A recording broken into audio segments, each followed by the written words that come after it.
So'x tumanida qish fasli odatda erta kelib, bahor esa kechroq qaytadi. Ammo bu yil fevral oyining ikkinchi yarmiga kelib havo harorati ko'tarildi. Bobo dehqonning ishi ertaroq boshlandi. Shuning uchun hududlarda yashil makon loyihasi doirasida daraxt ekish ishlariga start berildi. Bu yilgi rejamizga asosan 197 mingta daraxt ekishimiz kerak. Bugun mana birinchi bo'lib Qizilqiyo MFI hududida yangi bog'lar barpo etish bo'yicha daraxt ekishni boshladik. Xudo xolasa tez kunda rejamizni bajaramiz xudo xolasa. Shu loyiha doirasida intensiv bog' barpo etilyapti, yangi bog'lar, yangi bel bog'lar, yashil bog'lar, yashil jamoat parklar bizga rejalashtirgan hammasi bugundan boshlab mana start berildi. Tog' etaklaridagi bo'sh yerlar o'zlashtirilib, yangi intensiv bog'lar barpo etilmoqda. Eng muhimi, bog'lar barpo etilayotgan hududlar mahalliy mutaxassislar hamda xorijiy olimlar tomonidan o'rganilib, iqlim sharoitiga mos bo'lgan meva ko'chatlari o'tkazish choralari ko'rildi.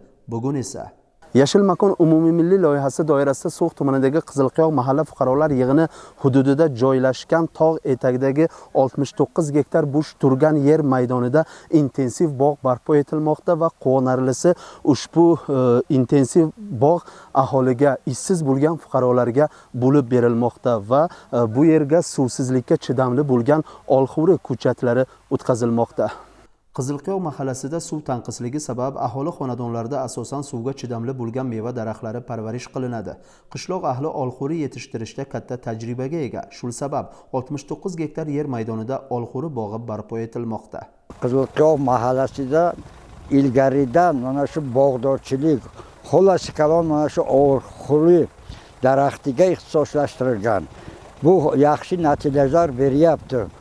Yana shuni davlatimiz hisobga olib 69 gektar yerga oluv daraxtini o'tkazyapti. Ana shu yerlar hozir odamlarga bo'lib berilyapti. Tarbiyasi bilan odamlar shug'ullanadi, ishsiz odamlar ish bilan ta'minlanadi. Tanlab olingan maydonga 50 mingdan ortiq olxo'ri ko'chatlari o'tkazilib, 200 nafardan ortiq fuqaroga bo'lib beriladi. Eng muhimi, daraxt ekish jarayoni bu yerda ommaviy harakatga aylanib, nafaqat qishloq ahli, balki korxona va tashkilotlar ham faol ishtirok etdilar. Jahongir Sobirov, Mashhur Hasanboyev, So'x tumanidan tayyorlandi.